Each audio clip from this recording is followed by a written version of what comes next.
सुबह की नींद इंसान के इरादों को कमजोर बनाती है। याद रखिए, मंजिल को हासिल करने वाले कभी देर तक नहीं सोते हैं। नमस्कार, मैं हूं कमल श्रीमाली। आप सभी का बहुत बहुत स्वागत आपके अपने चैनल में और सूर्य के मेष राशि में प्रवेश के इस विशेष एपिसोड में। यह एपिसोड आपकी राशि, नाम राशि अर्थात मून साइन पर आधारित है तथा यह सिर्फ सूर्य के राशि परिवर्तन से आपकी राशि पर होने वाले प्रभाव के बारे में ही है। वैदिक ज्योतिष में वर्णित नवग्रहों में सूर्य ग्रह को राजा की उपाधि दी गई है। आदि पंचदेवों में से एक सूर्यदेव भी है। सूर्य के मेष राशि में प्रवेश को ही मेष संक्रांति माना जाता है। इस वर्ष मेष संक्रांति 14 अप्रैल को है। यह पर्व उत्तर भारत के लोग बेहद ही हर्षोल्लास के साथ में मनाते हैं और इसे सत्तु संक्रांति या सत्वा संक्रांति भी कहा जाता है। शास्त्रों के अनुसार इस दिन को खर मास का समापन हो जाता है और इस दिन से ही शुभ कार्यों जैसे शादी, विवाह, गृह प्रवेश और घर खरीदने के लिए शुभ मुहूर्त की शुरुआत हो जाती है। अब मैं आपको बता रहा हूं मेष संक्रांति का शुभ मुहूर्त और साथ ही साथ वो समय काल और क्या आपको दान करना चाहिए, कैसे पूजा करनी चाहिए। तो मेष संक्रांति बुधवार अप्रैल 14, 2021 को है और मेष संक्रांति का पुण्य काल सुबह 5:57 से लगा करके दोपहर को 12:22 तक रहेगा, 6 घंटे और 25 मिनट तक। और यही मेष संक्रांति का महापुण्य काल सुबह 5:57 से लगा करके 8:05 तक रहेगा, 2 घंटे और 8 मिनट तक। हिंदू धर्म में मेष संक्रांति का महत्व बहुत ज्यादा है। इस दिन सूर्य पूजा का विशेष इंपॉर्टेंस है, महत्व है। इस दिन सूर्योदय के समय सूर्य को अर्घ्य देने से भगवान सूर्य नारायण की कृपा व्यक्ति पर बनी रहती है, उस जातक पर बनी रहती है। साथ ही साथ सूर्य आराधना करने से सूर्य ग्रह से संबंधित दोषों का निवारण भी हो जाता है और साथ ही भगवान की कृपा भी प्राप्त होती है। सूर्य आराधना से यश, कीर्ति और वैभव की प्राप्ति भी होती है। अब इस मेष संक्रांति पर आपको क्या दान करना चाहिए? तो सूर्य से संबंधित वस्तुएं जैसे तांबे का बर्तन, पीले या लाल वस्त्र, गेहूं, गुड़, माणिक्य, लाल चंदन, इन सभी का दान आपको करना शुभ रहेगा। या फिर अपनी श्रद्धा अनुसार इन वस्तुओं में से कोई भी वस्तु का आप दान कर सकते हैं।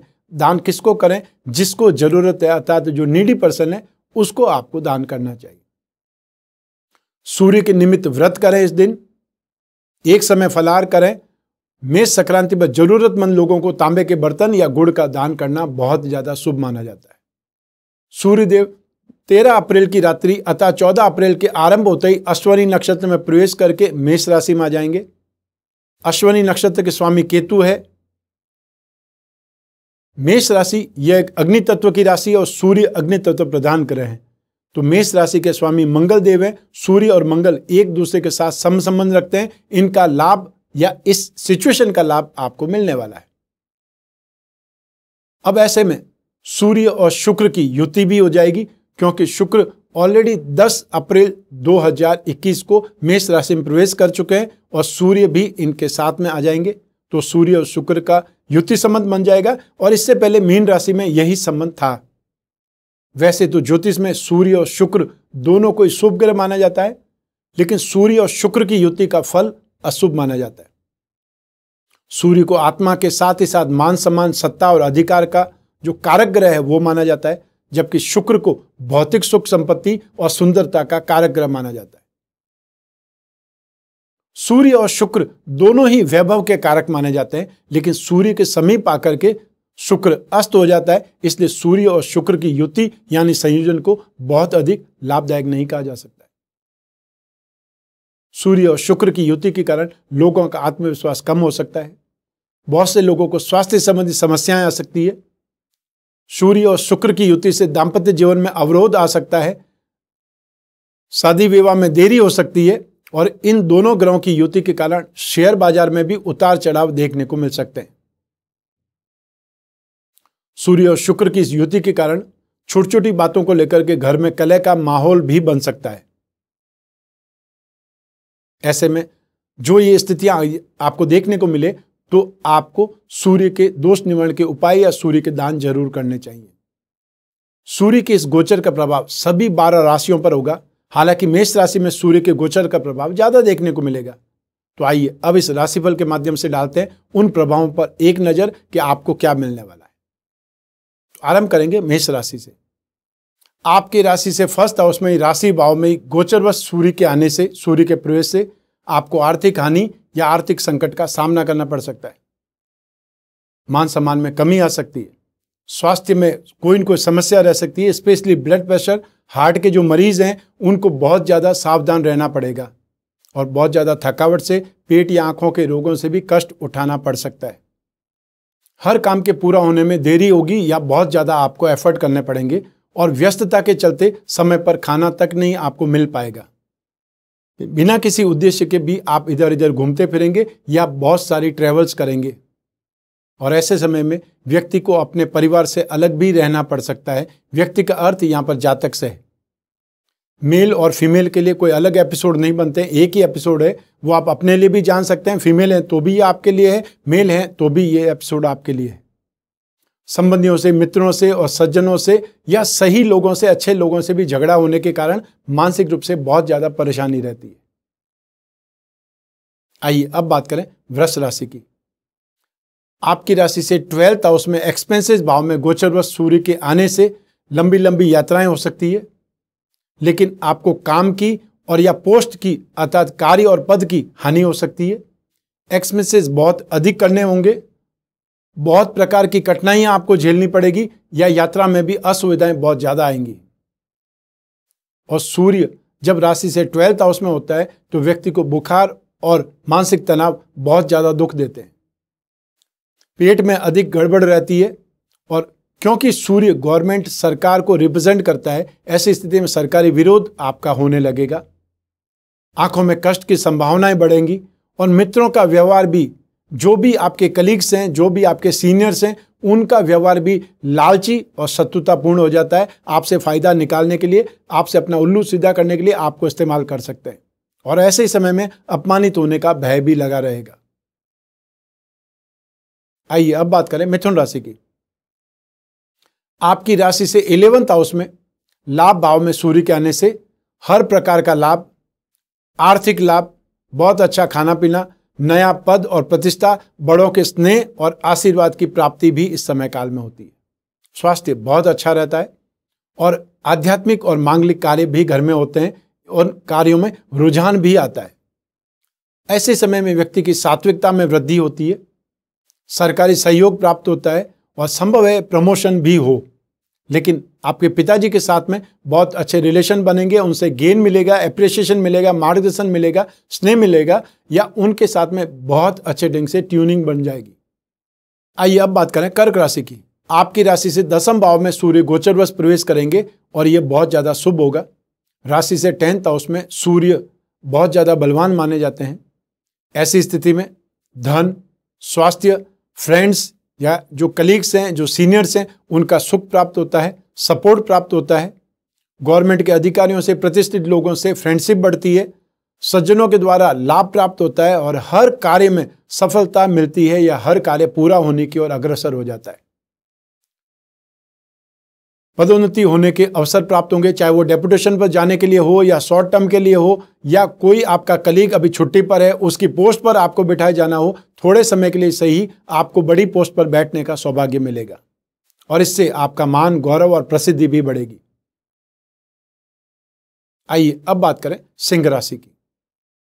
आपकी राशि से 9th हाउस में भाग्य भाव में सूर्य के प्रवेश से नेम फेम का क्षय अर्थात कांति का क्षय, झूठे आरोप लग सकते हैं, बिना किसी कारण के फाइनेंशियली और या फिर पुण्य की हानि हो सकती है या कोई न कोई गलत साजिश के कारण आपका नाम बदनाम हो सकता है और ऐसे में फिर इनकम में कमी आ जाती है, मन में अशांति उत्पन्न होने लगती है और बहुत ज़्यादा सोच विचार से, बहुत ज़्यादा तनाव से हेल्थ में भी प्रॉब्लम आ जाती है।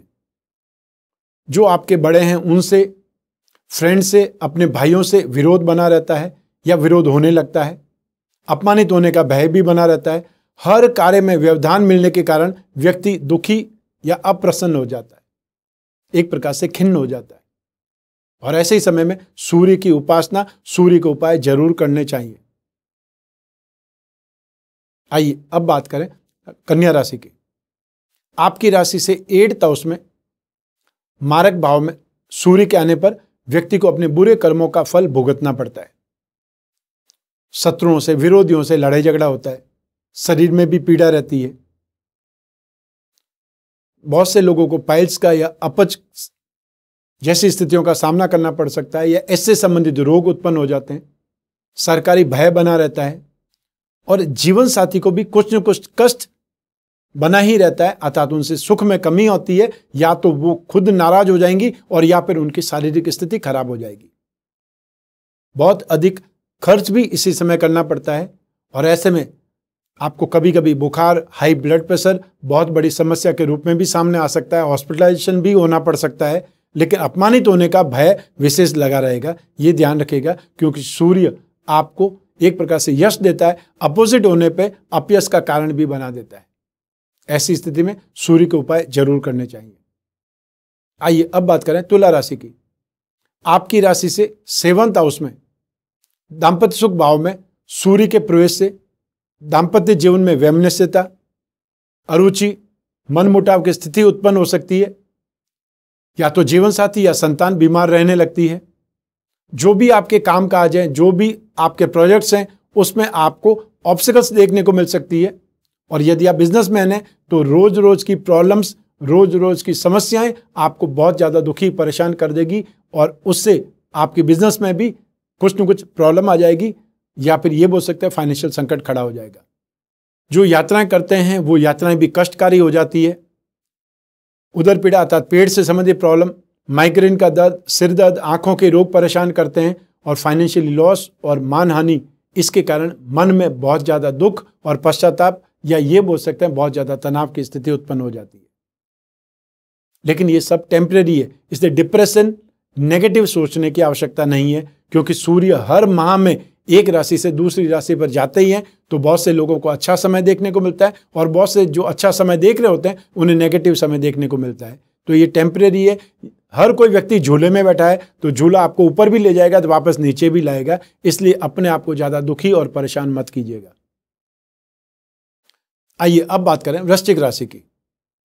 आपकी राशि से 6th हाउस में सूर्य के प्रवेश से बहुत ज़्यादा शुभता आएगी और राशि से 3rd हाउस में, 6th हाउस में, 10th हाउस में और 11th हाउस में सूर्य को शुभ फल देने वाला माना जाता है। अर्थात 12 में से 4 राशियां ऐसी है जहां पर सूर्य बहुत ज़्यादा शुभता देंगे और जहां पर वो अपनी खुद की राशि में आ जाएंगे वहां पर भी कुछ इंप्रूवमेंट करेंगे। तो ऐसी स्थिति में 12 में से 5 स्थितियां ऐसी है जहां पर सूर्य आपको सपोर्ट करता है या आपको राहत देता है। तो ये स्थिति एक ये भी है। राशि से 6th हाउस में सूर्य शुभ प्रभाव देता है। आपके जो भी काम काज है उसमें इंप्रूवमेंट आता है, सुखों की प्राप्ति होती है। बहुत अच्छा खाना पीना, पार्टीबाजी या शॉपिंग बार बार हो सकती है, शॉपिंग का लाभ मिल सकता है या कोई दूसरा शॉपिंग करा सकता है। जो भी विरोधी हैं, जो भी कॉम्पिटिटर्स हैं, उन पर कंट्रोल स्थापित होता है। रोगों से मुक्ति मिलती है, रोगों से राहत मिलती है। गवर्नमेंट के अधिकारियों से सहयोग मिलता है और स्वयं की रेपुटेशन में, स्वयं की ख्याति में, गुडविल में इंप्रूवमेंट आता है, स्टेटस में इंप्रूवमेंट आता है। रोग, शोक, मोह, इन सभी भावों का नाश होकर के मन और शरीर में खुशी व्याप्त हो जाती है, बहुत ज्यादा कॉन्फिडेंस लेवल आ जाता है। आइए अब बात करें धनु राशि की। आपकी राशि से 5th हाउस में शिक्षा और संतान भाव में गोचरवश सूर्य के प्रवेश से मानसिक भ्रम उत्पन्न हो जाता है। इल्यूजन, कंफ्यूजन, कश्मकश, दुविधा, ये स्थिति आ जाती है। शारीरिक और मानसिक शक्तियों में कमी आ जाती है और राशि से 5th house day to day की एक्टिविटीज का भी है और साथ ही फाइनेंशियल गेन की स्थिति के लिए भी राशि से 5th हाउस को देखा जाता है। तो आर्थिक नुकसान भी हो सकता है और ऐसे में आपको इन्वेस्टमेंट से बचना चाहिए या जो भी कैश का लेन देन है उसमें बहुत ज़्यादा कुछ सावधान रहना पड़ेगा। स्वयं की या संतान की बीमारी को लेकर के बहुत ज़्यादा परेशान हो जाएंगे। जो भी सरकारी अधिकारी है उनसे वाद विवाद बढ़ सकता है। यात्राओं में असुविधाएं या दुर्घटनाओं का सामना करना पड़ सकता है और ऐसे ही समय में व्यक्ति अपने आप को बहुत कमजोर, संसाधनहीन, दीनहीन समझने का या ऐसा अनुभव करने लगता है। एक बार फिर मैं आपको यही बोलूंगा कि बहुत ज़्यादा नेगेटिव सोचने की आवश्यकता नहीं है। ये सिर्फ 1 माह का समय काल में बोल रहा हूं जो कि टेम्परेरी है। सूर्य जो ही अगली बार 14 तारीख आ जाएगी, सूर्य अगली स्थिति में चले जाएंगे, वहां पर आपको राहत मिल सकती है। तो ऐसी स्थिति में आपको सूर्य के उपाय जरूर करने चाहिए। आइए अब बात करें मकर राशि की।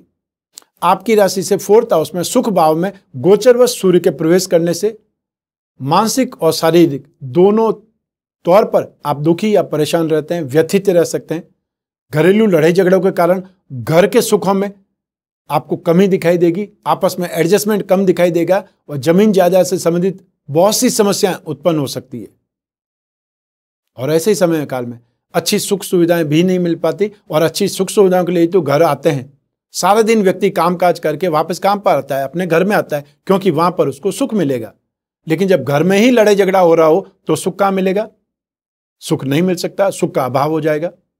और यात्राओं में भी असुविधाएं प्राप्त होंगी, लोग आपको परेशान करेंगे, वैवाहिक सुख में भी अड़चनें आएंगी, कमी आएंगी। और ऐसे ही समय में मानहानि होने की संभावनाएं तक बन जाती है, या ये बोल सकते हैं कोर्ट कचहरी की स्थितियां तक आ जाती है। उससे सावधान रहिएगा और सूर्य के उपाय निरंतर करते रहिएगा। आइए अब बात करें कुंभ राशि की। आपकी राशि से 3rd हाउस में पराक्रम भाव में सूर्य के आने से, गोचरवश सूर्य के प्रवेश से रोगों से मुक्ति मिलेगी, राहत मिलेगी। सुख, अमन, चैन जैसे शुभ फल मिलने लगेंगे। सज्जनों से, बड़े लोगों से, राज्य अधिकारियों से मेल मुलाकात होगी या उनसे सहयोग प्राप्त होगा, मार्गदर्शन मिलेगा। संतान, फ्रेंड्स, कलीग्स, इन सब से आर्थिक सहयोग या सम्मान प्राप्त होगा। ऐसे ही समय काल में शत्रुओं की सरलता से पराजय हो जाएगी या उन पर नियंत्रण स्थापित हो जाएगा। आप उनसे कहीं आगे निकल जाएंगे, उससे भी वो लोग पीछे रह जाएंगे, शत्रु आपको परेशान नहीं कर पाएंगे। ऐसे समय में व्यक्ति लक्ष्मी प्राप्त करता है, अर्थात बहुत ज्यादा धन लाभ होता है, फाइनेंशियली बहुत ज्यादा इंप्रूवमेंट आता है, मान सम्मान में वृद्धि होती है, यशों का गुणगान होता है। और इस अवधि में प्राय बड़े पद की प्राप्ति होती है और व्यक्ति सबसे शुभ व्यवहार करने लग जाता है। जब गलत समय होता है तो व्यक्ति खिन्न रूप से व्यवहार करता है, और जब शुभ समय आता है तो वही व्यक्ति होता है जो वापस सबसे अच्छा व्यवहार करने लगता है। आइए अब बात करें राशि क्रम की आखिरी राशि मीन राशि। आपकी राशि से 2nd हाउस में धन और संपत्ति भाव में गोचरवश सूर्य के आने से दुष्ट और बुरे कर्म वाले लोगों से या गलत लोगों से मेल मुलाकात बढ़ जाती है, मेल मुलाकात होने लग जाती है, व्यक्ति अट्रैक्ट हो जाता है। और यों भी जब रोजाना का राशिफल बोलता हूं, डेली राशिफल बोलता हूं, उसमें भी मैं बोलता हूं कि राशि से 2nd हाउस में जब भी चंद्रमा आएगा तब भी व्यक्ति दुराचार में, लालच में या मोह जाल में व्यक्ति फंस करके, अट्रैक्ट होकर के कुछ न कुछ बुरे कर्म कर सकता है। ठीक यही स्थिति सूर्य के अंदर भी है कि 2nd हाउस में सूर्य गलत काम करने की ओर आपको अट्रैक्ट करता है। व्यक्ति का स्वयं का स्वभाव भी धूर्ततापूर्ण हो जाता है या इस प्रकार की ओर अग्रसर हो जाता है। सिर में और आंखों में परेशानी होती है या फिर चोट लगती है। व्यापार में, धन संपत्ति में लॉस होने का डर सताता है या लॉस होता है। मित्रों से, संबंधियों से, आस पड़ोस वालों से झगड़ा होता है। और व्यक्ति का पूरा महीना लगभग ये सूर्य का गोचर सुख रहित व्यतीत होता है। और ऐसी स्थिति में सूर्य के उपाय जरूर करने चाहिए। अब फिर स्थिति आ जाती है कि सूर्य के क्या उपाय करें, क्योंकि हर राशि को सूर्य शुभ प्रभाव देगा यह भी संभव नहीं है, और हर राशि को सूर्य अशुभ प्रभाव देगा यह भी संभव नहीं है। तो जब भी सूर्य गोचर में राशि परिवर्तन करेंगे, बहुत सी राशियों को शुभ प्रभाव मिलेंगे तो बहुत सी राशियों को अशुभ प्रभाव भी प्राप्त होंगे। तो जिनको अशुभ प्रभाव प्राप्त होंगे उनको तो सूर्य के दोष निवारण के उपाय जरूर करने चाहिए। और यदि आप रेगुलर सूर्य के उपाय करते रहेंगे तो आपको हमेशा राहत मिलती रहेगी। तो उपायों में सबसे पहले सूर्य को नियमित अर्घ्य देना है। सूर्य ग्रह की शांति के लिए सूर्य के बीज मंत्र ओम राम रीम रोम सह सूर्याय नमः, इस मंत्र का रोजाना जाप करना चाहिए जितना भी समय आपके पास में। 12 आदित्य कवच धारण करें। सूर्य ग्रह की शांति के लिए आप 1 मुखी या 12 मुखी रुद्राक्ष को धारण कर सकते हैं। हर रविवार को गेहूं, गुड़ या तांबा का दान करें। दान किसको करें? जो जरूरतमंद है उनको दान करना है। भगवान विष्णु या श्री राम की पूजा उपासना करें। 12 आदित्य कवच या राम रक्षा कवच या फिर 10 अवतार विष्णु कवच धारण कर सकते हैं। संयुक्त कवच भी आप बना करके पहन सकते हैं। नवग्रह दोष निवारण पिरामिड एक आता है, वो जहां आप सोते हैं वहां साइड टेबल पर रखें। इससे आपकी माइंड, बॉडी और सोल, इन तीनों चीजों को ट्यूनअप होने का मौका मिलेगा। क्योंकि जब भी कोई भी ग्रह नेगेटिव होगा सबसे पहले आपकी बुद्धि पर असर करेगा, और बुद्धि पर असर करने के कारण आपके शरीर पर असर होगा। जहां आप सोते हैं वहां एक प्रकार से आपको थेरेपी मिल जाएगी, जिससे आपके ऊपर इन ग्रहों का प्रभाव, इनकी रश्मियों का प्रभाव नहीं होगा, और या फिर हुआ है तो उसको वापस ऑब्जर्व करने का या वापस ट्यूनअप करने का मौका मिलेगा, जिससे भी आप राहत प्राप्त करेंगे। ये था सूर्य के गोचर का फल और साथ ही साथ उपाय भी। लेकिन आपकी अपनी कुंडली में सूर्य की स्थिति कुछ और हो सकती है, क्योंकि ये जो राशिफल ये तो राशि के अनुसार है। आपकी जन्म कुंडली में जहां पर चंद्रमा स्थित है वहां से हमने गणना करके आपको बतलाया है। लेकिन आपकी कुंडली में सूर्य किस राशि में उच्च के हैं या नीच के हैं, आपको कौन सी दशा चल रही है, कौन से ग्रह सूर्य को देख रहे हैं, या कौन से ग्रहों के प्रभाव में सूर्य है, इससे भी आप अपनी जन्म कुंडली के द्वारा ये सूर्य का गोचर जान सकते हैं। या फिर जो आपकी समस्याएं, जो भी आप जानना चाहते हैं, जिज्ञासा है, जो भी कुछ भी आप वेंचर या कोई भी पार्टनरशिप डील करने वाले हैं, कोई बहुत बड़ी डील करने वाले हैं जिसमें इन्वेस्टमेंट बहुत ज़्यादा है, ऐसी स्थिति में आपको अपनी जन्म कुंडली का विश्लेषण कराना चाहिए। विशेष परिस्थितियों में विशेष प्रश्न जब उपस्थित हो जाए, चाहे वो विवाह का प्रश्न हो और चाहे वो पेरेंटल प्रॉपर्टी का प्रश्न हो, संतान के बारे में विचार हो, या कैरियर के बारे में विचार हो, या अपना बिजनेस बदलना है, नौकरी छूट गई है, वापस नौकरी कब मिलने वाली है उसके बारे में हो सकता है, कोई कोर्ट कचहरी का मैटर चल रहा है उस संबंध में हो सकता है। जो भी विपदाएं हैं, जो भी समस्याएं हैं, उनका समाधान कब होने वाला है, उसमें कितना समय और लगने वाला है, उसके लिए क्या उपाय करने चाहिए, या आपकी कुंडली के जो योग हैं, राजयोग हैं, महायोग हैं, वो क्या हेल्प करने वाले हैं, ये सब कुछ आप जान सकते हैं अपनी जन्म कुंडली के विश्लेषण से। और इसके लिए जो स्क्रीन पर दिए हुए नंबर पर संपर्क करना है, अपॉइंटमेंट फिक्स करना है, फिर आप और मैं आपकी जन्म कुंडली पर, आपकी जिज्ञासाओं पर, आपकी समस्याओं पर ही बात करेंगे। तो आज इस एपिसोड में बस इतना ही। मैं कामना करता हूं कि आप स्वस्थ रहें, प्रसन्न रहें और सुरक्षित रहें। अपना और अपने परिवार का बहुत बहुत ध्यान रखें। आप सभी को मेरा नमस्कार, बहुत बहुत शुभकामनाएं। ईश्वर आपकी रक्षा करे, भगवान सूर्यदेव आपकी रक्षा करे। धन्यवाद।